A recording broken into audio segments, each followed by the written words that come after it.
ইসরায়েলের নৃশংস গণহত্যা এবং বর্বরোচিত হামলার প্রতিবাদে কুড়িগ্রামের স্কুল, কলেজ, মাদ্রাসা এবং সাধারণ জনতা বিক্ষোভ মিছিল করছে। কুড়িগ্রামের শাপলা চত্বর থেকে সরাসরি যুক্ত হচ্ছে প্রতিনিধি মনোয়ার হোসেন লিটনের সঙ্গে। লিটন, ঠিক কখন থেকে আসলে এই বিক্ষোভ কর্মসূচি শুরু হয়েছে এবং সেই বিক্ষোভের সবশেষ খবরাখবর আপনার কাছ থেকে জানতে চাই।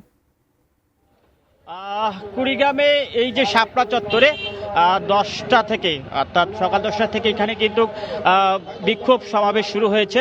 আমরা দেখেছি এই বিক্ষোভ সমাবেশে স্কুল কলেজের ছাত্রছাত্রীরা অংশগ্রহণ করেছে, মাদ্রাসার ছাত্রছাত্রীরা অংশগ্রহণ করেছে এবং সেই সঙ্গে সাধারণ যে মানুষ আছে তারাও কিন্তু এই বিক্ষোভ মিছিলে অংশগ্রহণ করেছে। আমরা দেখেছি এই বিক্ষোভ মিছিলটি 10:30-10:15টার দিক শুরু হয়েছে। সেটি কিন্তু ধীরে ধীরে তারা কলেজ মোড় পর্যন্ত গিয়েছে এবং কলেজ মোড় থেকে আবার শাপলা চত্বর এবং ঘোষপাড়া প্রদক্ষিণ করে তারা এখন শাপলা চত্বরে কিন্তু সমাবেশ করছে। ব্রেকফাস্ট, টিফিন কিংবা স্ন্যাক টাইমে মজাদার আয়োজন মানে অল টাইম ব্রেড। এখানে যারা সমাবেশ করছে তারা বলছে যে বর্তমান যে গাজার পরিস্থিতি, ফিলিস্তিনি যে পরিস্থিতি, এটি অবশ্যই একটি মানবিক বিপর্যয়।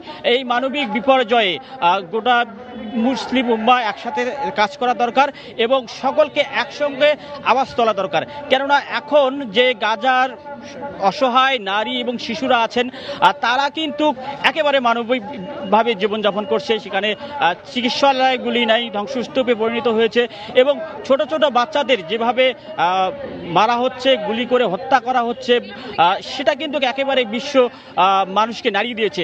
এবং তারা এখানে যেটা বলছে, বিশ্ব মুসলিম যারা আছে তাদের কিন্তু এখন এক হওয়া দরকার এবং এক হয়ে একটি প্রতিবাদ করা দরকার। এখন চুপ থাকার সময় নেই।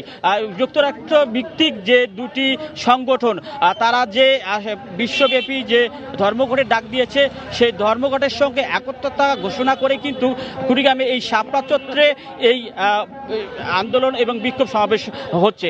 এবং তারা বারবারই বলছে যে আপনার গাজার যে প্রেসিডেন্ট নেতানিয়াহুর তারা কতল চাচ্ছেন এবং এই বর্তমান যে বিপর্যয়, এই বিপর্যয়টা যাতে না থাকে সেই দিক দিয়ে তারা আন্দোলন করছেন এবং এই সমাবেশ করছেন। এই ছিল আমার হাতে কুড়িগ্রামের শাপলা চত্বরে বর্তমান ফিলিস্তিনির পক্ষে আন্দোলন সমাবেশের সর্বশেষ খবর।